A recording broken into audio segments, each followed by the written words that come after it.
Hi, my name is Lily Rose Fitzmaurice and I'm going to be answering some questions for the Liberal Arts Alumni Showcase. The reason I chose Liberal Arts at Warwick, once I discovered the Liberal Arts at Warwick programme, I was pretty set that that's the one I wanted. Because I felt as though the Warwick department really tried to make sure that there was still a feeling of community, and also that even though you're working in these different departments and you'll be going out to other areas of the university, that it all ties back in and you're getting that kind of core skill set within liberal arts. I think often in universities in the UK you can study liberal arts, but you'll be going to these different departments, but there's nowhere where it ties it all together. And I think the liberal arts, because it's such a small community, you feel so close, and your tutors really care about your specialist interests and helping you kind of cultivate that area. And I was somebody in my year who had quite a niche area of interest that was quite different to the other members of our year group. And my tutors were just fantastic. They helped me so much in finding the right modules for me, in choosing my dissertation topic, and I wouldn't have changed anything. I think the Warwick department is really special for how they've cultivated the ethos of liberal arts. How has liberal arts at Warwick prepared you for your further studies? Liberal arts at Warwick really does help you if you want to go into academia, first of all, because you really are learning to think interdisciplinarily through kind of a problem-based lens. And also it does require a huge capacity for independent study, because obviously with liberal arts you're not guaranteed that your tutors are going to have the same interests as you, even though they of course help you immensely in forging those interests and those specialist problems that you're interested in working on. So I was really interested in how we cultivate these constructions of children and childhood, which wasn't necessarily an area that was a specific interest of my tutors.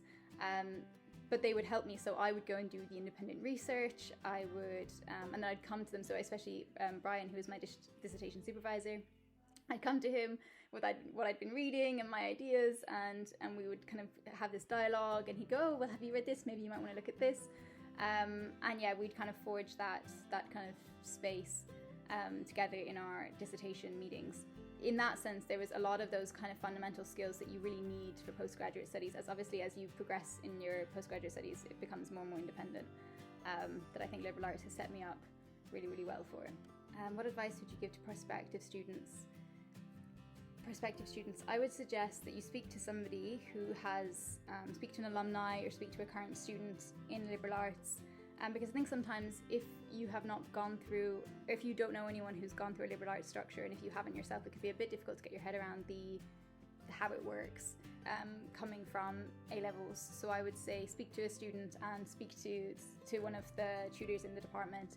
I think that can really help.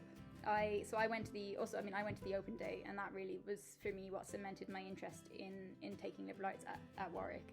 If I was to say any final words about my experience at Warwick with liberal arts, it would be firstly that I wouldn't change anything, but also if I was to recommend it, one of the main reasons I would honestly say is not only did the course help me immensely in terms of my next steps, but also the department fundamentally care about you as a person, that they really want to get to know you and your interests and support you in any way that they can. And I think I have developed so much as a person as well as an academic, by being in the department and having that community, and still feeling supported by that community a year on, and knowing that community still exists and is there, as I start into my postgraduate studies. So I couldn't recommend it enough for anyone who is looking for a kind of space where they get the opportunity to explore both themselves, and ask those big questions and cultivate their own area of interest. I couldn't recommend it enough.